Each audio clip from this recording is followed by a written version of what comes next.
Hi, this is Brian. Welcome back to another heroic plus one. In our last plus one, we chatted about the first soft truth and reminded ourselves of the fact that people are more important than hardware. More specifically, we chatted about the fact that you and your family and friends and colleagues and clients and communities are the most important part of our mission to help create a world in which 51% of humanity is flourishing by the year 2051. I repeat, if we're going to have a shot at fulfilling our mission, we need you to close the gap and be your best self.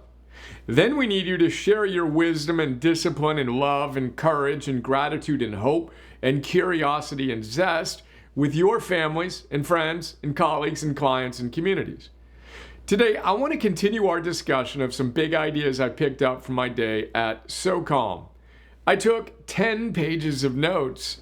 I asked General Fenton if I could share some of the wisdom I gained with you. He told me I could, and he encouraged me to do so.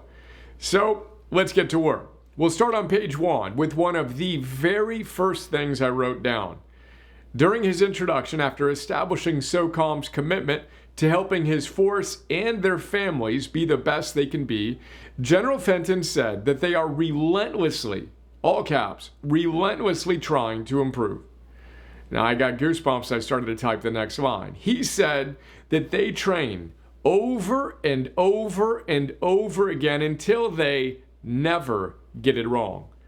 Now, we've discussed this idea many times, reminding ourselves of the fact that the average performer practices the fundamentals of their craft until they can get it right, whereas the elite performer practices those same fundamentals of their craft until they can't get it wrong.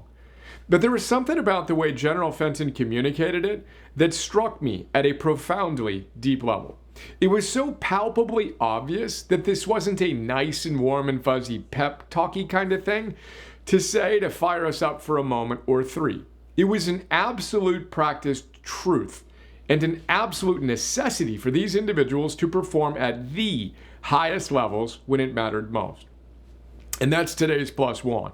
I repeat, the average performer practices the fundamentals of their craft until they can get it right, whereas the elite performer practices those same fundamentals of their craft until they can't get it wrong.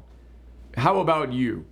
Here's to raising our standards and embracing the mastery of the most basic fundamentals of our lives, such that we know we can do what needs to get done, especially when we're at our worst and it matters most. It's time to move from theory to practice to mastery together today.